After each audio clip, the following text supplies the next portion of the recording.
السلام عليكم ورحمة الله وبركاته.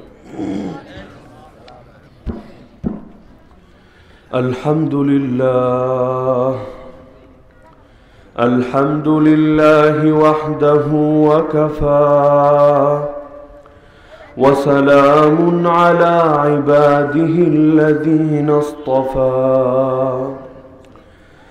أما بعد فأعوذ بالله من الشيطان الرجيم. بسم الله الرحمن الرحيم. ألا إن أولياء الله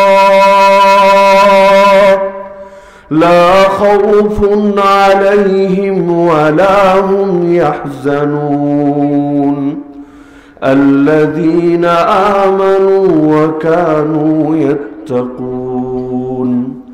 لهم البشرى في الحياة الدنيا وفي الآخرة لا تبديل لكلمات الله ذلك هو الفوز العظيم.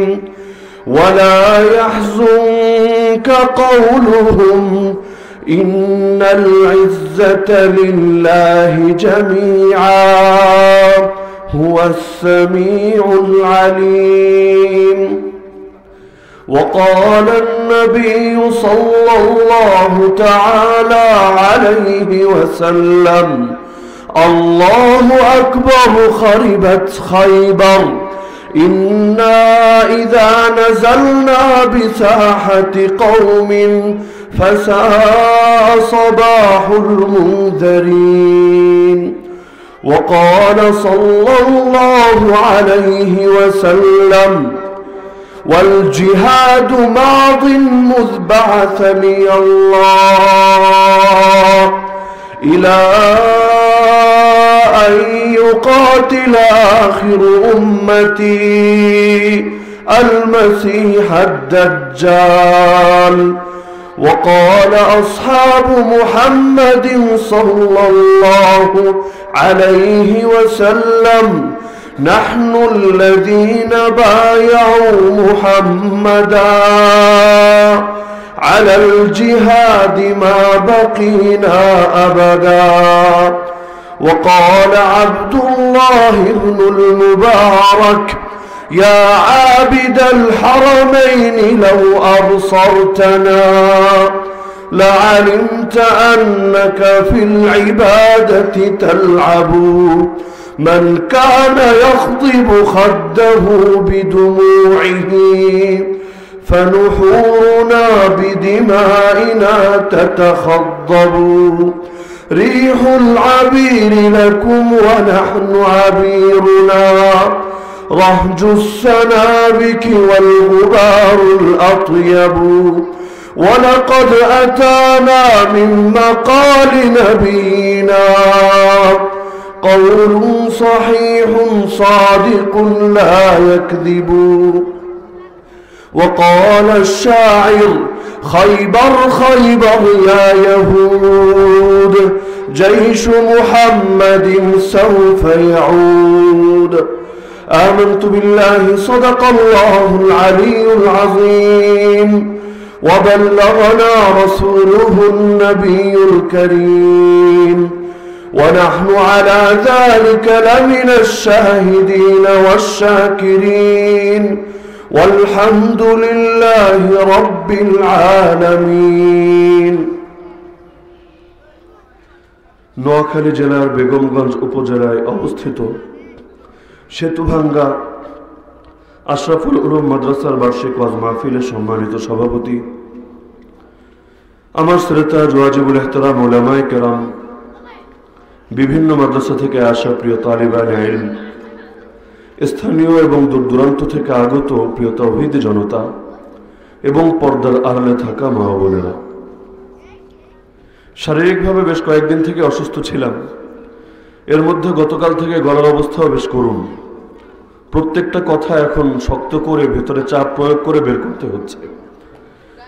তারপর আবার আজকের দাওয়াতও ছিল চাটখিল।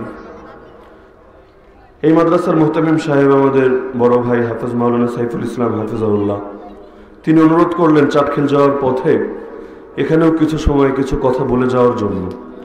তবে কথা বলার জন্য গলা প্রয়োজন, গলায় যদি বসে যায় তাহলে কথা বলাটা কষ্টকর হয়ে যায়। তারপরও যেহেতু আল্লাহ তাআলা এখানে উপস্থিত করেছেন, কিছু সময় ইনশাআল্লাহ দু একটা বিষয়ের উপর সংক্ষিপ্ত আলোকপাত করে আমি আমার আলোচনার ইতি টানবো ইনশাআল্লাহ।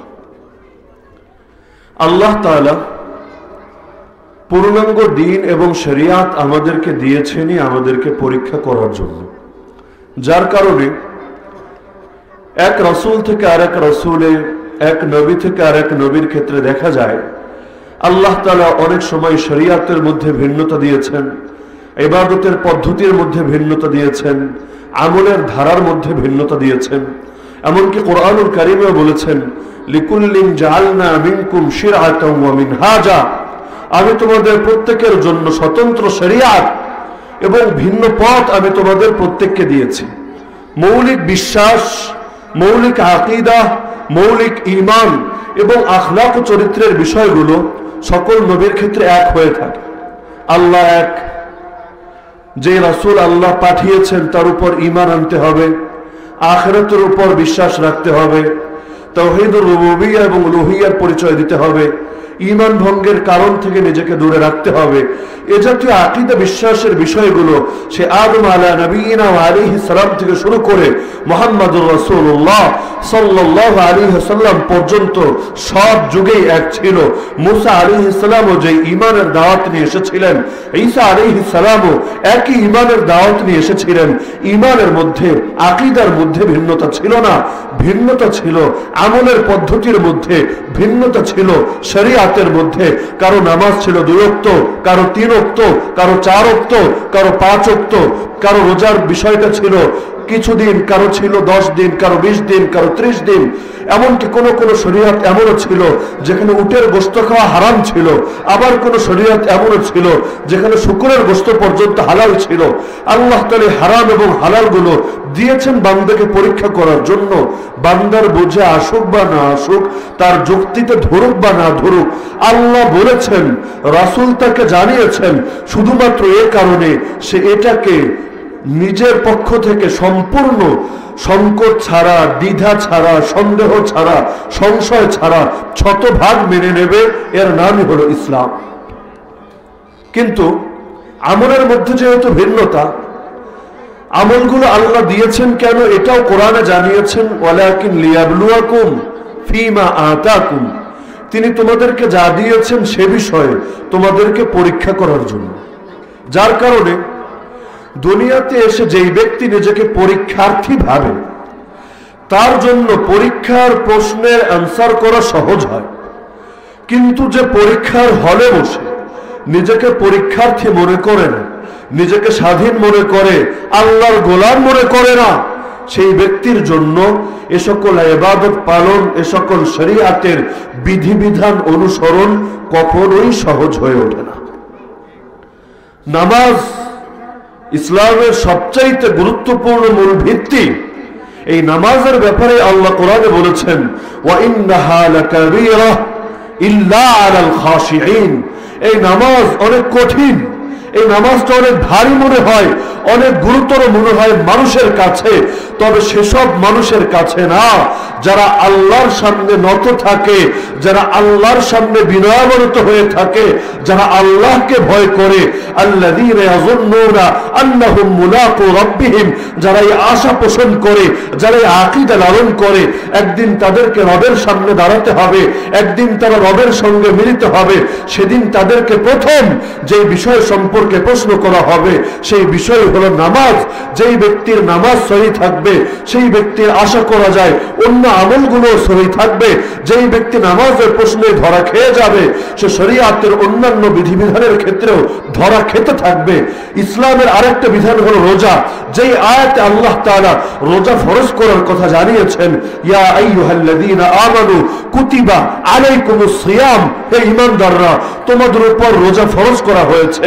এর পরের আয়াতে গিয়ে আল্লাহ জানিয়েছেন, দেখো বান্দারা, ইউরিদুল্লাহু বিকুমুল ইউসরা ওয়া লা ইউরিদু বিকুমুল উসরা, এই রোজা তোমাদের অনেকের জন্য কঠিন মনে হতে পারে, তবে বিশ্বাস করো আল্লাহ তোমাদের জন্য কঠিনতা চান না, আল্লাহ তোমাদের জন্য সহজতাই চান। ইসলামের আরেকটা বিধান হলো জিহাদ। সূরাতুল বাকারার মধ্যেই আল্লাহ যেমনি ভাবে নামাজ ফরজের কথা জানিয়েছেন, যেই বাক্য দ্বারা জিহাদ ফরজের কথাও জানিয়েছেন, একই ধরনের বাক্য দ্বারা কুতিবা আলাইকুমুল কিতাল, তোমাদের উপর জিহাদকে ফরজ করা হয়েছে, তবে শোনো ওহুয়া কুরহুন লাকুম, এই জিহাদটাও তোমাদের কাছে অনেক কষ্টকর।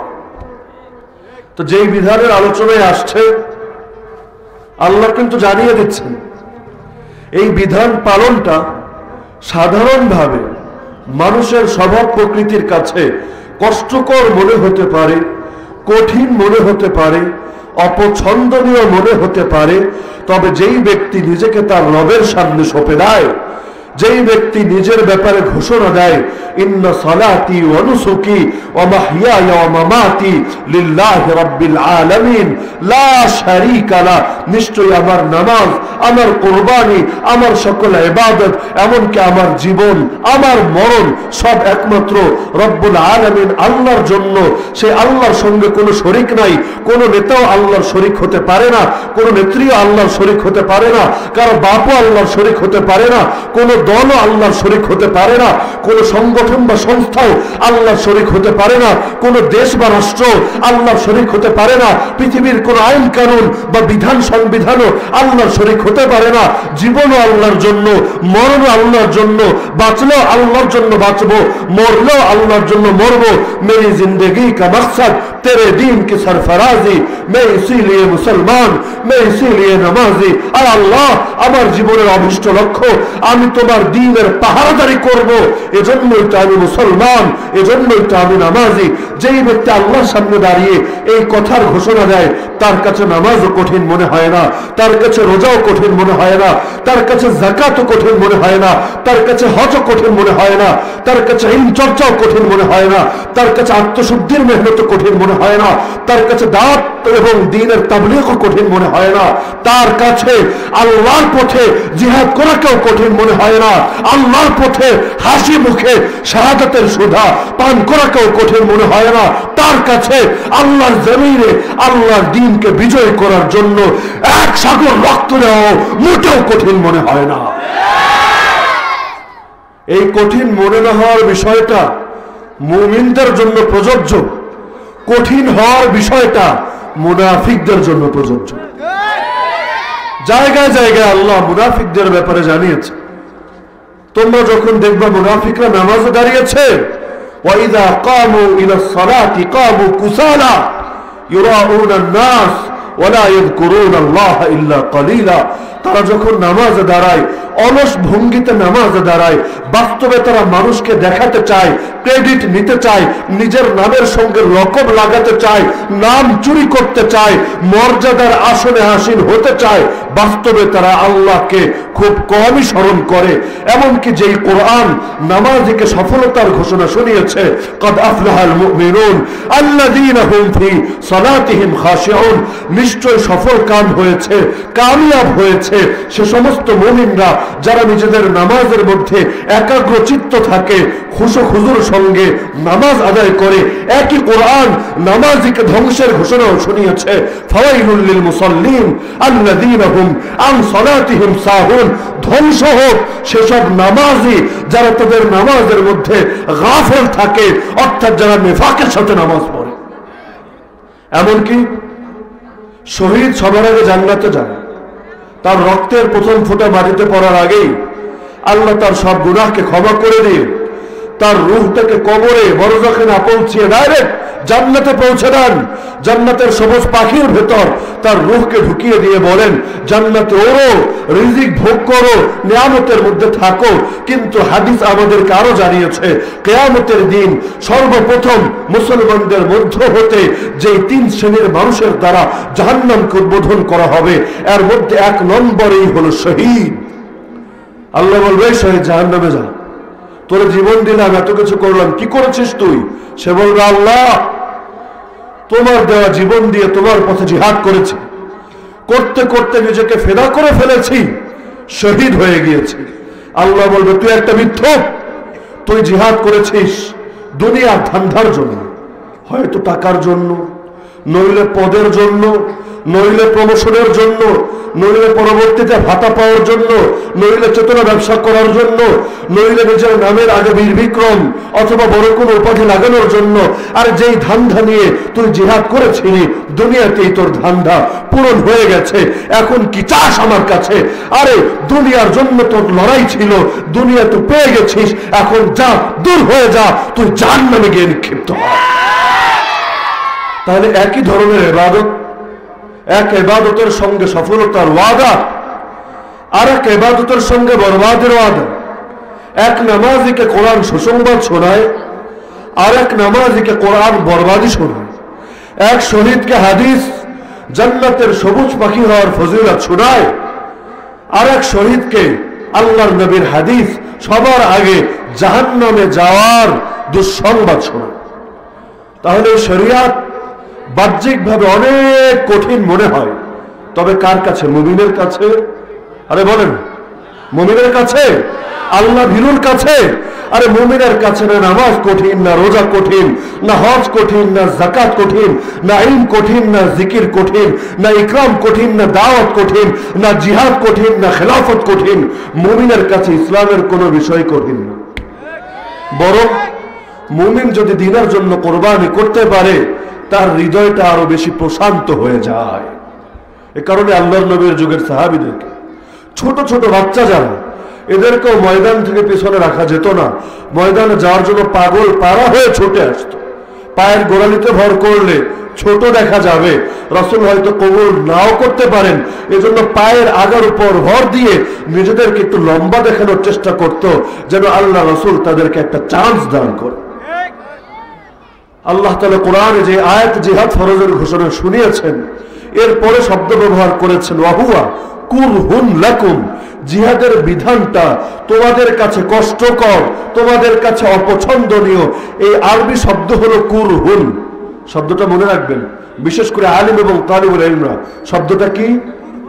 আরে বলে না, না বললে আমি উঠে যাই, শেষ করে দিই আলোচনা। এত কষ্ট করে কথা বলছি, ট্যাপ রেকর্ডার না যে একটা প্লে বাটন চাপলাম আর এটা থেকে যা ইচ্ছা বের হতে থাকবে। যদি বোঝেন আলোচনা চলুক, নইলে চলে যাই। আলোচনা ওয়াজ মানে শুধু এটা না যে কানের মজা নিবে, যার কারণে আজকাল নামের শুরুতে পোস্টারে অনেক জায়গায় লেখে সুমধুর কণ্ঠস্বর, কোকিল কণ্ঠস্বর। আরে কোকিল কণ্ঠের সাথে তোর হেদায়েতের কি সম্পর্ক? যদি হেদায়েত গ্রহণ করতে মাহফিলে আসো, তাহলে ইলম অর্জনের নিয়তে আসবে, ইলমের নিয়তে শুনবে, প্রত্যেকটা কথা থেকে জ্ঞান অর্জনের চেষ্টা করবে। কানের মজার জন্য যদি আসে, ওয়াজ শোনার কোনো দরকারই নেই। মানুষ গানের মঞ্চে যায় কানের ওয়াজ শুনতে, কানের মজা শুনতে। আর আজকাল শুরু হয়েছে নিজেদেরকে বড় করে উপস্থাপন করার এক ধান্দা। উপস্থাপক নাম ঘোষণা করলেন শুরুতে, আন্তর্জাতিক খ্যাতিসম্পন্ন মুফাসসিরে কোরআন, অথচ বাংলাদেশের বাইরে কোনো দেশে আমি ওয়াজ করিনি।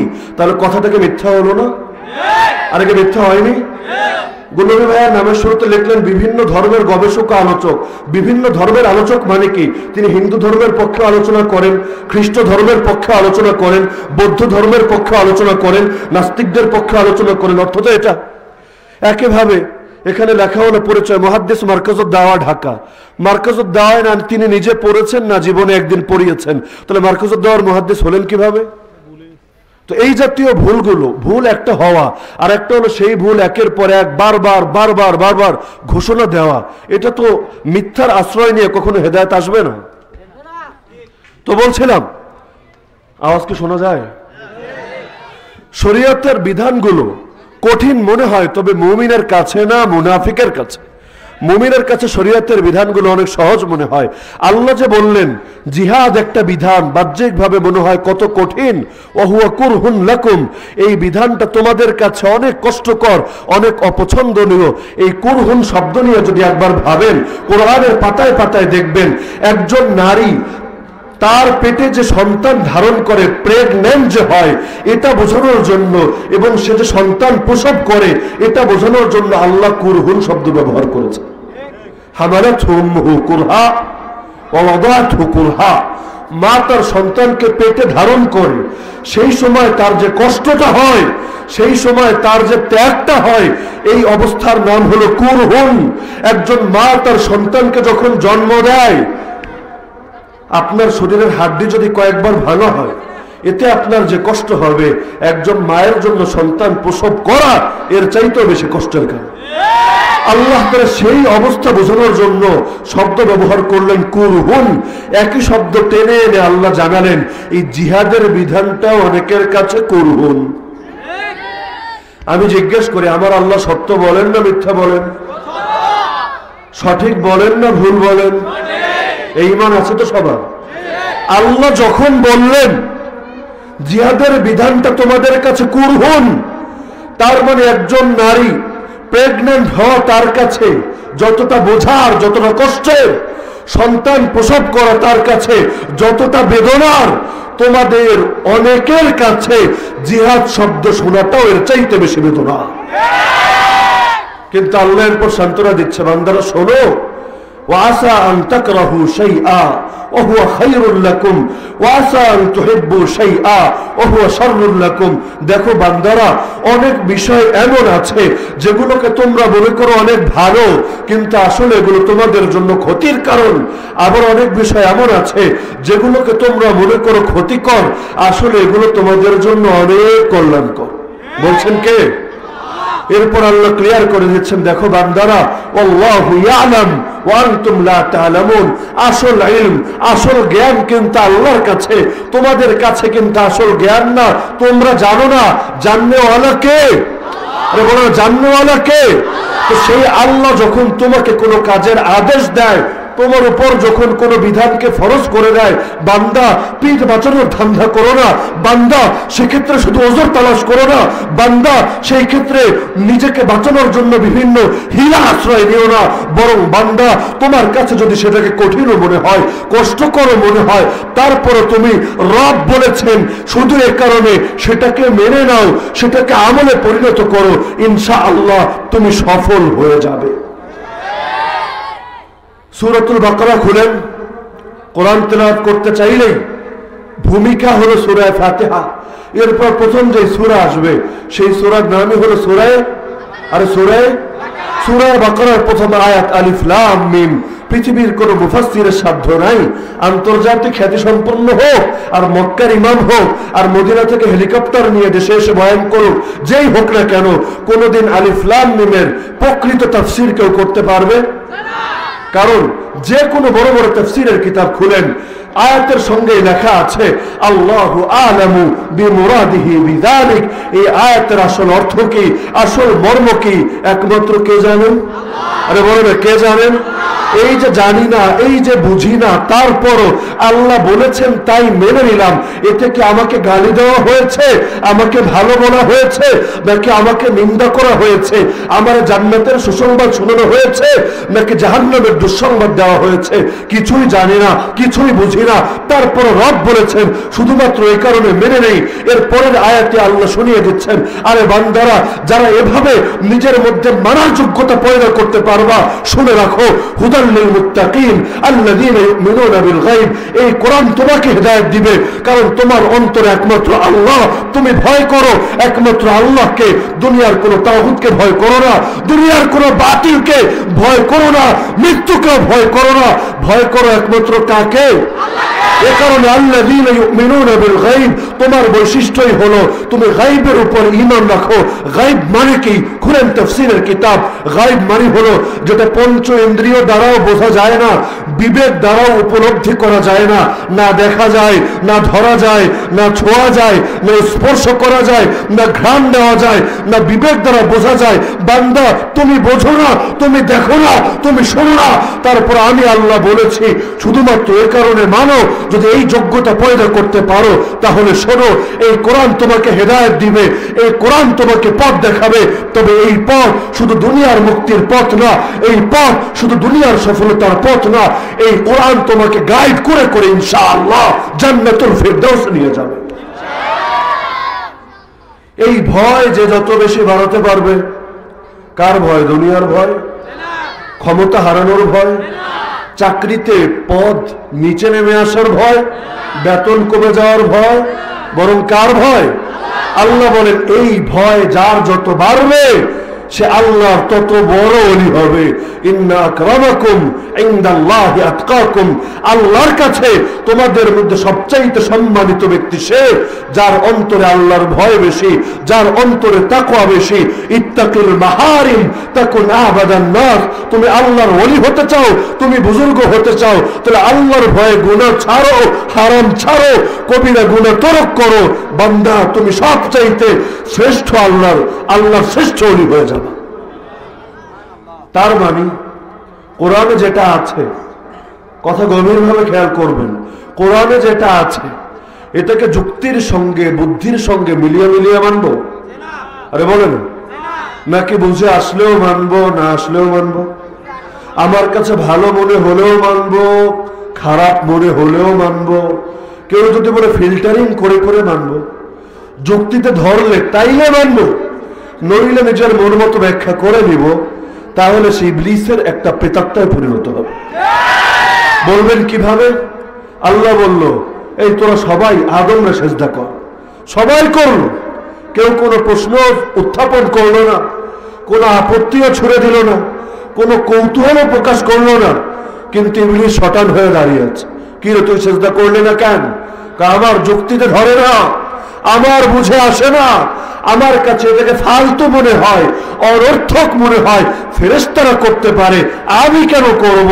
আমি তো আগুনের তৈরি, আদম তো মাটির তৈরি, মাটি থাকে নিচে, আগুন থাকে উপরে, আদম আমার সেজদা করতে পারে, এই মৌলবাদী শক্তি আমার সামনে নত হতে পারে, আমি কোন দুঃখে মোল্লার সামনে নিজেকে নত করব? যুক্তি ছুড়ে দিল।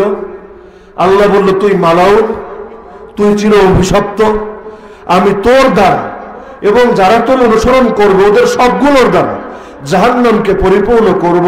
শুধু পরিপূর্ণই করব না, তোদেরকে জাহান্নামের ইন্ধন বানাবো, কারণ তোদের অপরাধ, তোরা ইস্তাকবারা, আল্লাহর বিধানের সামনে অহংকার প্রদর্শন করেছিস নিজের যুক্তি দ্বারা। কেউ যদি আল্লাহর বিধানকে মানতে চায়, যুক্তিতে না ধরার কারণে আল্লাহর কোন বিধানকে ছেড়ে দেয়, তাহলে সে একজন ইবলিসের খাঁটি মুরিদে পরিণত হয়। আমার আল্লাহ কোরআন যে নাজিল করেছেন কয়দিনের জন্য? 100 বছর, 1000 বছর, 1500 বছর? এর কোন এক্সপায়ার ডেট আছে? তাহলে কোরআন চলবে কয়দিন পর্যন্ত? বুঝে বলবেন, কয়দিন পর্যন্ত? কয়দিন পর্যন্ত? কোরআনের কোন বিধানের ব্যাপারে, কোরআনের বিধানের ব্যাখ্যাও কিন্তু কোরআন থেকেই নিতে হয়, নইলে রাসূল থেকে নিতে হয়। নিজের মন গড়া ব্যাখ্যা করা যায়? দলিল কোরআন। আল্লাহ নিজে বলেন ওয়া আনজালনা ইলাইকা যিকরা, হে মুহাম্মদ আমি কোরআনটা যে তোমার উপর অবতীর্ণ করলাম কেন জানো? লিতুবাইয়িনা লিন-নাস মা নুযিলা ইলাইহিম, যেন তুমি মানুষের সামনে এই কোরআনকে খুলে খুলে বয়ান করতে পারো, সুস্পষ্ট ভাবে ব্যাখ্যা করে দিতে পারো। আমি আল্লাহ, আমার দায়িত্ব শুধু কোরআন নাজিল করা না, বরং সুম্মা ইন্না আলাইনা বায়ানা, এই কোরআনের ব্যাখ্যা করার দায়িত্ব আমার। সুতরাং কোরআনের ব্যাখ্যা কোরআন থেকেই নিতে হয়, কোরআনের ব্যাখ্যা আল্লাহর নবী থেকেই নিতে হয়। নিজের মন গড়া ব্যাখ্যা করলে সেই ব্যাখ্যা এলাও আরে হবে নাকি? কোরআনের সলাত শব্দ আছে, যুগের পরিবর্তনের কারণে কেউ যদি সলাতের এমন ব্যাখ্যা করে যেই ব্যাখ্যা আল্লাহর নবী করেন নাই, সেটা গ্রহণযোগ্য হবে? পাকিস্তানে একটা দল আছে, এদের নাম হলো জিকরি ফেরকা। এরা নামাজের সময় নামাজ পড়ে না, নামাজের সময় বসে বসে ধ্যান করে, দোয়া করে, জিকির আজকার করে। কারণ কি? এদের দলিল হলো সলাত আরবি শব্দ, সলাত শব্দের অর্থ হলো দোয়া। যে কোনো অভিধান খুললে দেখবেন আর সলাতু ফিল লুগা দুআ, সলাত শব্দের শাব্দিক অর্থ হলো দোয়া। কোরআনে আল্লাহ বলেছেন আকিমিস সালাত, তুমি সলাত কায়েম করো।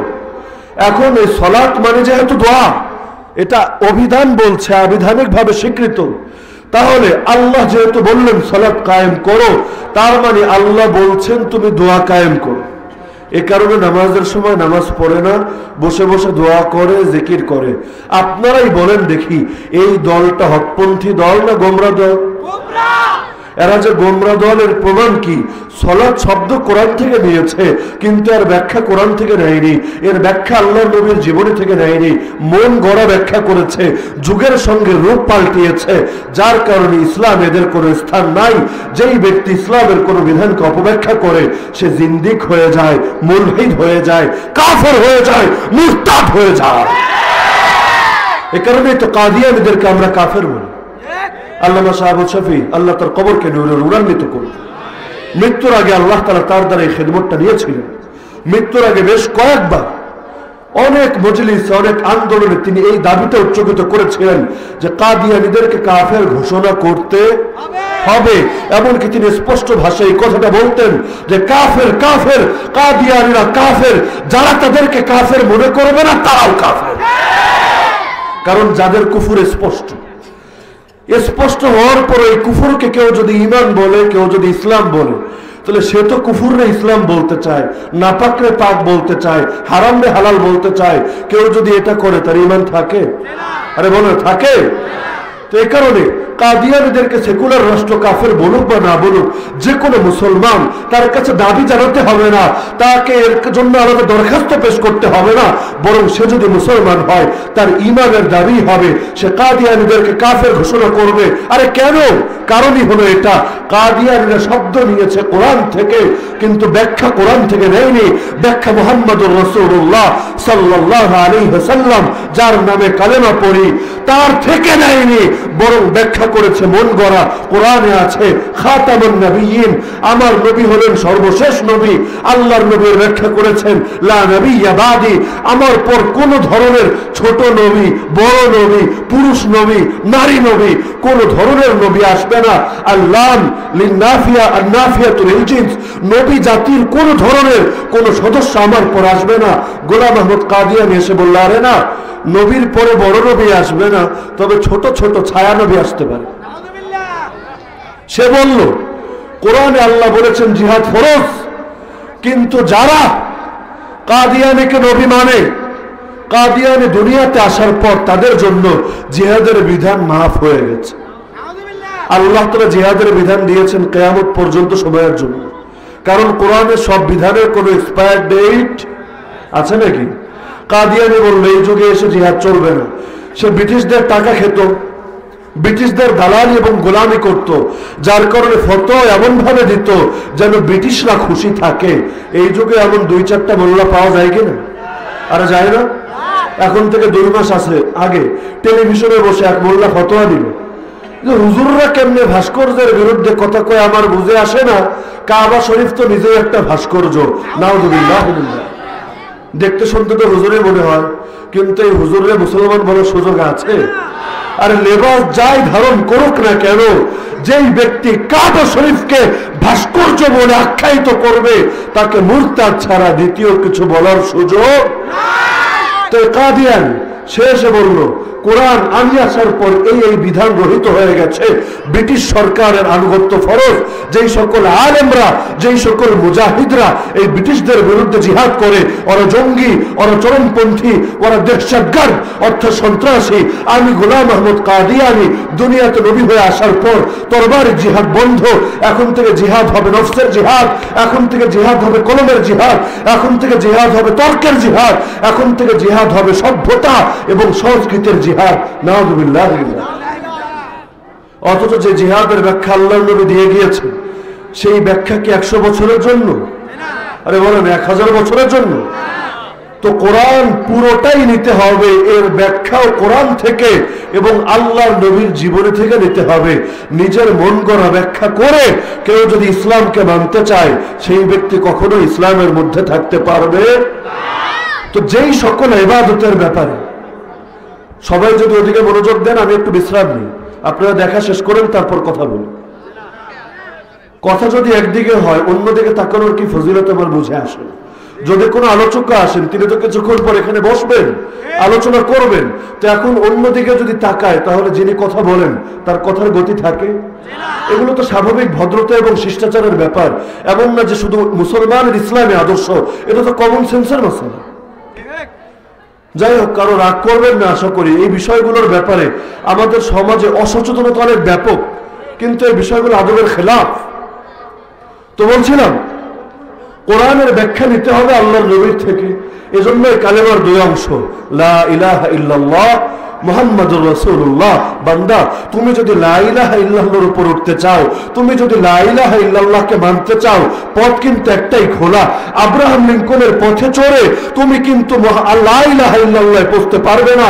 মাও সেতুং কায়নাত বা লেনিনের পথে, তোমার দলের নেতা বা নেত্রীর পথে চলে তুমি কিন্তু লা ইলাহা ইল্লাল্লাহ পৌঁছতে পারবে না। তোমার বাপরে তুমি ভালোবাসতে পারো, তোমার মাকে তুমি মহব্বত করতে পারো, তোমার স্ত্রী সন্তানের প্রতি তোমার দায়বদ্ধতা থাকতে পারে, কিন্তু দেখো লা ইলাহা ইল্লাল্লাহ পর্যন্ত পৌঁছার পথ কিন্তু তারা না, বরঞ্চ ইন্নামা আমওয়ালুকুম ওয়া আওলাদুকুম ফিতনা। তোমার টাকা পয়সা তোমার জন্য ফিতনা হতে পারে, তোমার সন্তান তোমার দ্বীনের পথে বাধা হতে পারে।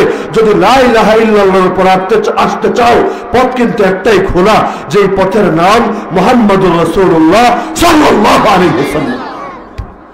তাহলে এবার আসি মূল খোলাসা। ইসলাম চির অপরিবর্তনীয়, ইসলাম শাশ্বত, ইসলাম অকাট্য, ইসলামের কোনো লয় নাই, ইসলামের কোনো ক্ষয় নাই।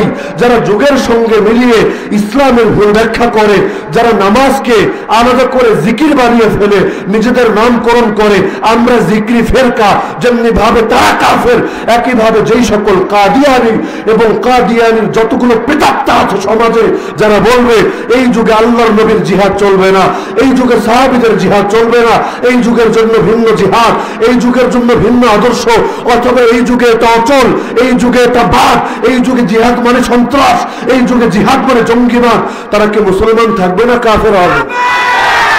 ইসলামের যে কোনো বিধান নিয়ে যারা ফোবিয়া ছড়াবে, যারা ত্রাস ছড়াবে, সমাজের মধ্যে যারা ভীতি ছড়াবে, যারা এগুলোকে অপরাধ হিসাবে উপস্থাপন করবে, সাক্ষী থাকতে পারেন তারা সবাই কাফের, কাফের, কাফের।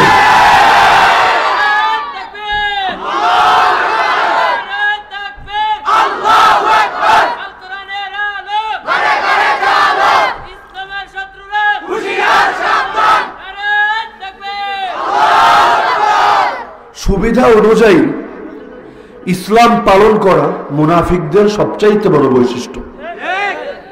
আল্লাহর নবীকে মানার কথা মুনাফিকরাও বলে, মুমিনরাও বলে।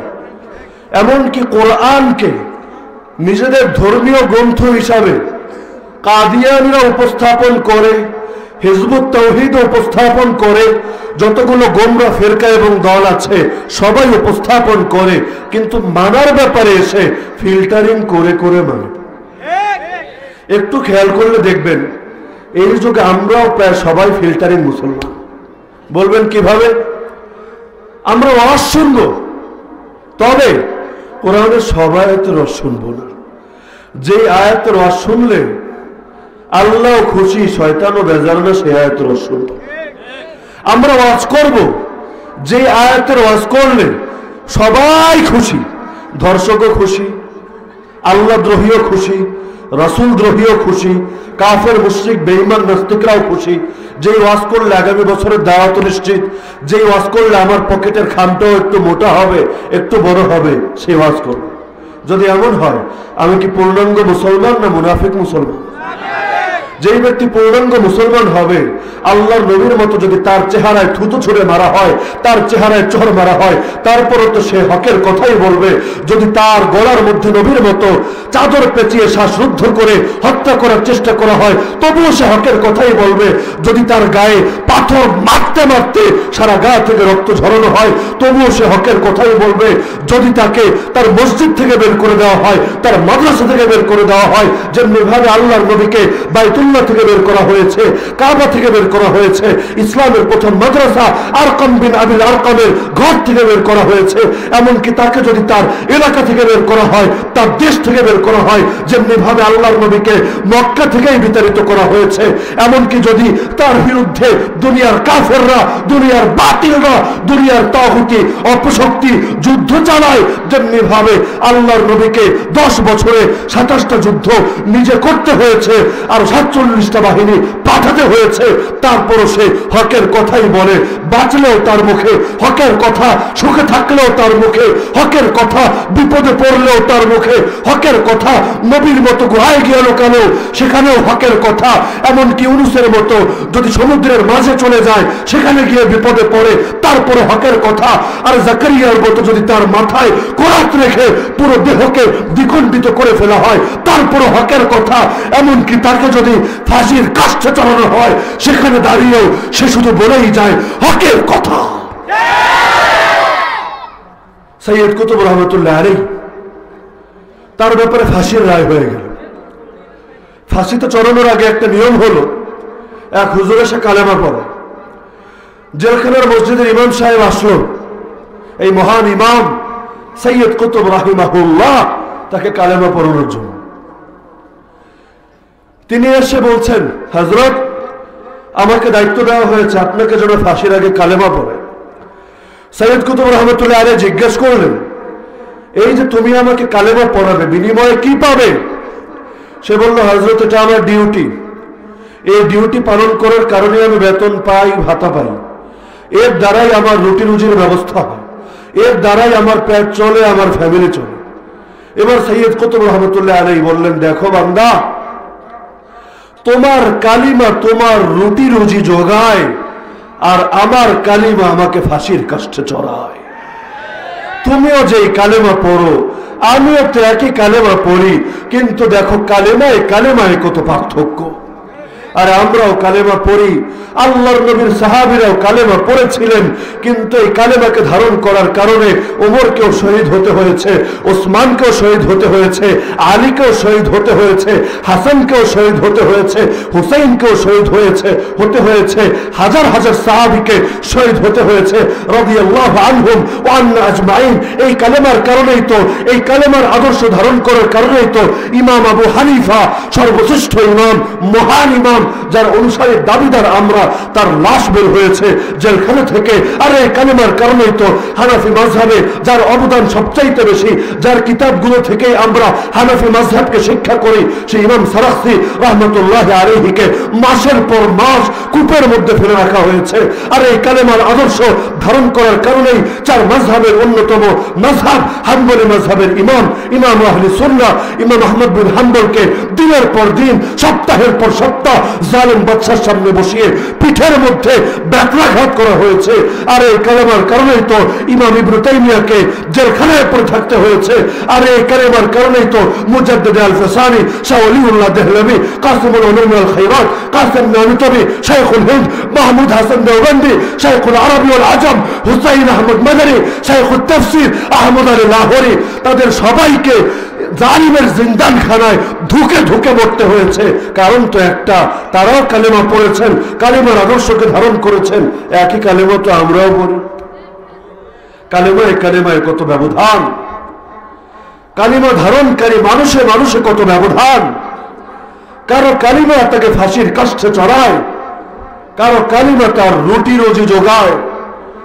আল্লাহর নবীর পেছনে নামাজে আবু বকরও দাঁড়াতেন, আব্দুল্লাহ বিন উবাই ইবনে সালুলও দাঁড়াতো। আবু বকর সমাজের চোখে মুসলমান, আব্দুল্লাহ বিন উবাই সমাজের চোখে মুসলমান। কিন্তু এই জাতীয়তাবাদী আব্দুল্লাহ বিন উবাই মুনাফিক, সেও কালেমার কথা বলে, আবু বকরও কালেমার কথা বলেন, কিন্তু দুই কালেমায় কত ব্যবধান। আব্দুল্লাহ বিন উবাইকে মক্কার মুশরিকরা, রোমের খ্রিস্টানরা, পারস্যের অগ্নি পূজকরা পর্যন্ত ভালো মুসলমান বলে, আদর্শিক মুসলমান বলে, সবাইকে তাদের মতো হতে বলে, তাকে লিবারেল বলে আখ্যায়িত করে। অপরদিকে আবু বকরকে জঙ্গি বলে, দেশদ্রোহী বলে, সন্ত্রাসী বলে, তাকে সমাজের জন্য হুমকি বলে। যত ধরনের খারাপ গালি আছে সবই তার ব্যাপারে প্রয়োগ করে। আমরাও তো কি সুন্দর করে আল্লাহর নবীর আদর্শ নেওয়ার সময় বেছে বেছে যেগুলো মানলে আমার ফায়দা সেগুলোই মানি। তায়েফের আদর্শ কত সুন্দর করে বলি, বদরের আদর্শ মুখে আনতেও কলিজার পানি শুকিয়ে যায়। আল্লাহর নবী মক্কায় মায়ের খেয়েছেন বলতে যেন খুব ভালো লাগে, কিন্তু আল্লাহর নবী মদিনায় যাওয়ার পর তিনি যে সব কিছুর প্রাপ্য বুঝিয়ে দিয়েছেন, এটা আলোচনায় আনতে কলিজা শুকিয়ে যায়। মক্কার যুগে সুমাইয়া রাদিয়াল্লাহু আনহা নামক বৃদ্ধা নারীকে আবু জাহালের বর্ষার আঘাতে শহীদ হতে হয়েছে।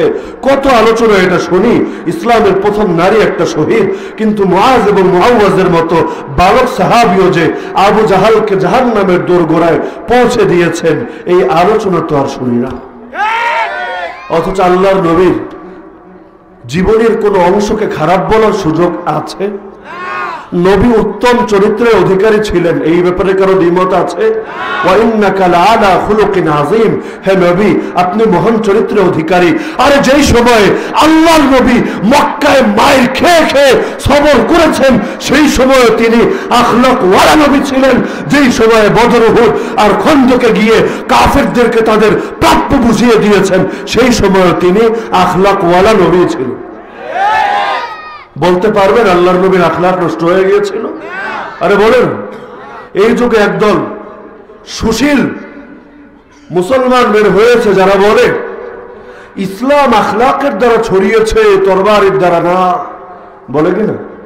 শুনতে তো কত সুন্দর লাগে। আসলেই তো ইসলাম তো চরিত্র মাধুর্যের দ্বারাই ছড়াবে, তরবারির দ্বারা ছড়াবে কেমনি? কারো ঘাড়ের উপর তরবারি রেখে যদি বলা হয় তুই কালেমা পড়, আর সে প্যান্ট ভিজাতে ভিজাতে ভয়ে ভয়ে কালেমা পড়ে, তাইলে এটা দেখে মুসলমান বলা যাবে? ঈমান তো মুখে উচ্চারণের নাম না, ঈমান তো মৌলিক ভাবে অন্তরের সত্যায়নের নাম। তরবারি দিয়ে মুখ থেকে স্বীকারোক্তি বের করতে পারবেন, অন্তরের বিশ্বাস তো তরবারি দিয়ে আদায় করতে পারবেন না। শুনতে তো খুব যৌক্তিক মনে হয়, হা হা আসলেই তো ইসলাম তো আখলাকের দ্বারা ছড়িয়েছে, তরবারির দ্বারা না। কিন্তু এই ব্যাকল একবার ভাবে না, সে আখলাককে আলাদা করে ফেলছে, তরবারিকে আলাদা করে ফেলছে। তার মানে সে বলতে চায় যেখানে তরবারি আছে সেখানে আখলাক নাই, যেখানে আখলাক আছে সেখানে তরবারি নাই। তার মানে আখলাক মানে মিষ্টি মিষ্টি কথা, আখলাক মানে শুধু মাইর খাওয়া, আখলাক মানে শুধু সবর করা। বদরের ময়দানে গিয়ে আল্লাহর নবী যা করেছেন সেটা আখলাক না, বদ আখলাকি। উহুদ খন্দকে গিয়ে যা করেছেন বদ আখলাকি। এই কথা বলার সুযোগ আছে? আবু জাহালের হাতেও তরবারি, আল্লাহর নবীর হাতেও তরবারি, দুই তরবারি এক? আরে বলেন। এই উদাহরণ দিলে অনেকে বুঝবে না, সহজে কই। পাকিস্তানি হানাদারের কাছেও বন্দুক, মুক্তিযোদ্ধার কাছেও বন্দুক, দুই বন্দুক এক? খুনির কাছেও ছুরি, আবার পুলিশের কাছেও ছুরি, দুই ছুরি এক? আরে বলেন এক নাকি? কেউ যদি দুটোকে এক মনে করে তাকে আপনি পাবনায় পাঠানোর ব্যবস্থা করতে পারেন। আল্লাহর নবীর হাতের তরবারি শান্তির তরবারি, নিরাপত্তার তরবারি, ইনসাফের তরবারি, পবিত্র জিহাদের তরবারি। আবু জাহালের হাতের তরবারি জঙ্গিবাদের তরবারি, সন্ত্রাসের তরবারি, বিশৃঙ্খলার তরবারি, চরমপন্থার তরবারি। আজকে সারা দুনিয়ায় রক্তের বন্যা বয়ে দিচ্ছে কারা? মুসলমান না কাফের? আরে বলে না, সারা দুনিয়ায় মুসলমানদেরকে মারে কাফেররা, আবার এই কুলাঙ্গারের বাচ্চাগুলো জঙ্গি বলে গালিও দেয় আমাদের। অথচ কয় সাগর রক্ত প্রবাহিত করার পর আমেরিকাকে জঙ্গি বলা যাবে? কয় সাগর রক্ত প্রবাহিত করার পর এই ভারত, চীন আর ইসরায়েলকে জঙ্গি বলে আখ্যায়িত করা হবে? পৃথিবীর পূর্ব থেকে পশ্চিম, উত্তর থেকে দক্ষিণ সব রক্তে লাল হয়ে আছে। গোটা পৃথিবীর মানচিত্রটাই রক্তে লাল হয়ে আছে। তবে এই রক্ত কোনো কুত্তা বিড়ালের রক্ত না, কোনো শকুর হায়নার রক্ত না, এই রক্ত মুসলমানের রক্ত। আরে এত রক্ত দেওয়ার পরও তোরা জঙ্গি হবে না, আমরাই জঙ্গি হব। আরে আমরা যদি জঙ্গি হতাম, কথা খেয়াল করবেন, আমরা যদি জঙ্গি হতাম, জঙ্গ মানে যুদ্ধ, জঙ্গি মানে যোদ্ধা। যেই সময় আমরা ছিলাম 313, আরে সেই সময় পৃথিবীর কুফরি পরশক্তি আমাদের সামনে টিকে থাকতে পারেনি। বর্তমান পৃথিবীতে আমরা 313 না, 3013 না, 3,13,000 না, আরে আমাদের সংখ্যা 3,13,000 না, 150 কোটির চাইতো আমাদের সংখ্যা এখন অনেক বেশি। আরে কাফেরের বাচ্চারা, আরে মুশরিকের বাচ্চারা, আমরা যদি জঙ্গি হতাম তোরা তো পালানোর জায়গাও খুঁজে পেতি না।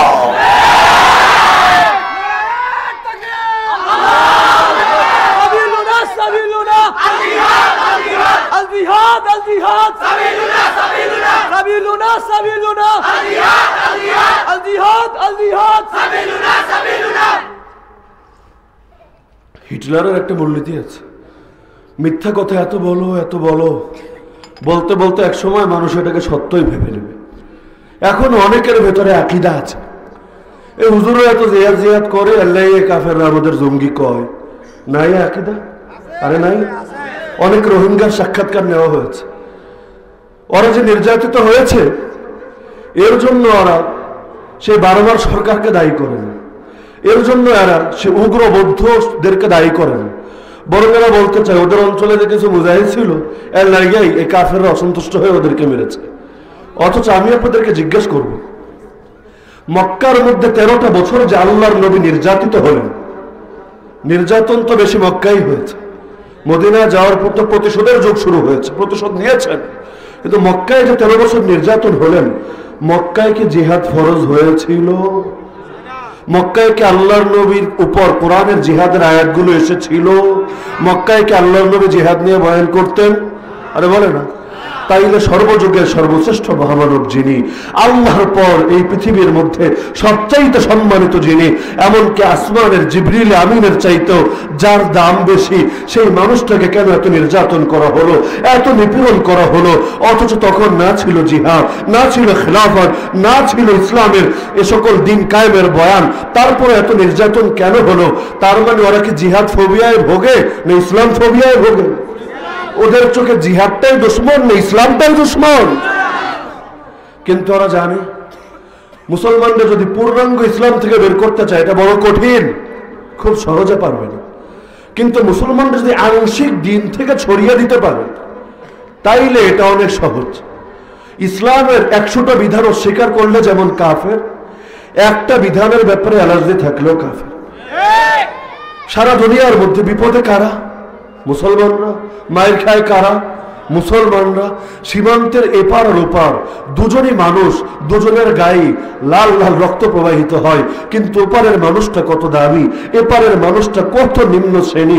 এমনকি এপারের ফেলানিরা যদি কাটা তারে ঝুলতে থাকে, এদের রক্তে যদি মাটি ভিজতে থাকে, তারপর এটা নিয়ে বেশি উচ্চবাচ্য শোনা যায় না, অথচ ওপারের হাতে নিয়েও সারা দুনিয়া গরম হয়ে থাকে।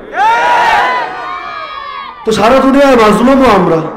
আবার আমাদেরকে বোঝানো হয়েছে আমাদের এই ক্ষতির জন্য হুজুররাই দায়ী, যার কারণে হুজুরদের কথায় কথায় গালি, এই মৌলবাদী শক্তি, এই করব সেই করব, এমনে মারবো সেমনে মারবো, এমনে কাটবো সেমনে ভাসাবো, চলে যা পাকিস্তান, চলে যা আফগানিস্তান, কত ধরনের হুমকি আর ধমকি নিয়মিতই দেওয়া হয়ে থাকে। অথচ তার একটাবার চিন্তা করে না এই হুজুররা এই কথাগুলো তাদের ফায়দাটা কি? নিজেকে বিপদে ফেলার মধ্যে কোনো ফায়দা আছে? আমি কি বুঝি না যে মিষ্টি মিষ্টি কথা বললে লাভ বেশি? বুঝি না? আমি কি বুঝি না কোন ওয়াজ করলে সবাই খুশি থাকে, নাস্তিক পর্যন্ত এসে হুজুররা খুব ভালো মানুষ বলে যায়? জানি না? আরে জানি কি না? ফরিদপুর এক মাহফিলে বয়ান করছিলাম, আমার আগের বক্তা কালেকশন করছিল, কালেকশন প্রসঙ্গে বললো এই মাদ্রাসায় যদি আপনারা দান করেন আর নাস্তিক মুশরিক বেঈমান দান করলে আল্লাহ তাআলা ক্ষমা করে দিবে। নাউযুবিল্লাহ মিন যালিক। তো এই কথা যদি কোনো নাস্তিক শুনে খুশি হবে না যে আমি সারা জীবন যা করি না করি কয়টা টাকা মাদ্রাসায় দান করলেই আল্লাহ তো আমারে মুক্তি দিয়েই দিবে? বুঝি না এটি আমরা? তারপর এই কথাগুলো কেন বলতে হয়? কারণ আল্লাহ নবীর যুগে নবীকে যারা পাথর মেরেছে, নবী তো তাদেরকেও বলেছেন, নবীর পিঠের উপর যারা উটের ভুঁড়ি চাপিয়ে দিয়েছে, নবী তো তাদেরকেও বলেছেন, নবীর ঘরকে যারা ঘেরাও করে নিয়েছে তাকে জবাই করার জন্য, নবী তো তাদেরকেও বলেছেন।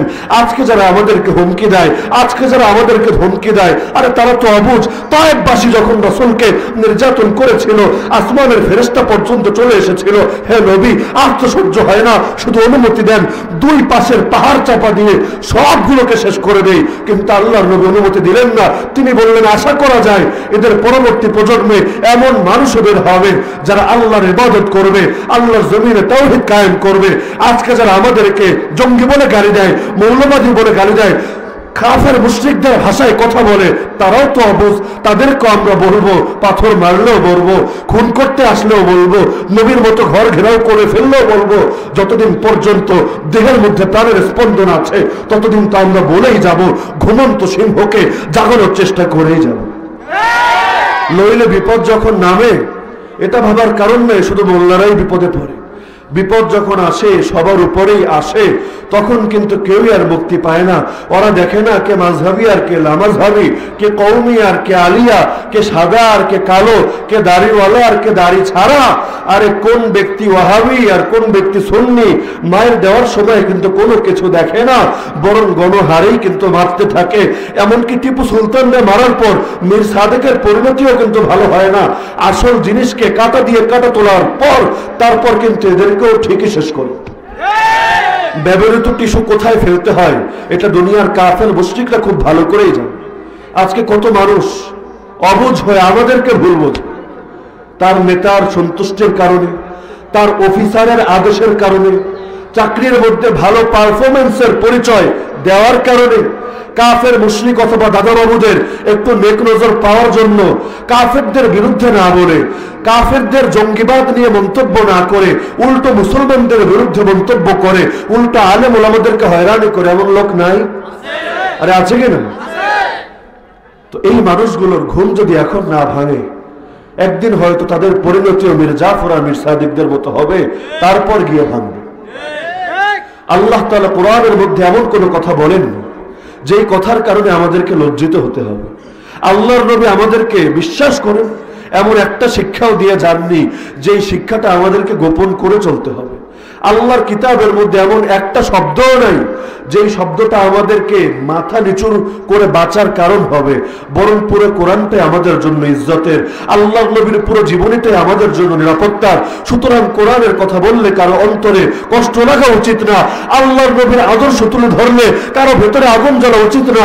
তয়েফ যদি নবীর আদর্শ হয়, বদর নবীর আদর্শ হবে। তুমি যদি নিজেকে মুসলমান বলো, আরে তোমাকে রাসূলের মদিনা বিজয়ের উপরও যেমন ঈমান রাখতে হবে, মক্কা বিজয়ের উপর ঈমান রাখতে হবে। মদিনা বিজয় করেছেন দাওয়াতের দ্বারা, মক্কা বিজয় করেছেন জিহাদের দ্বারা।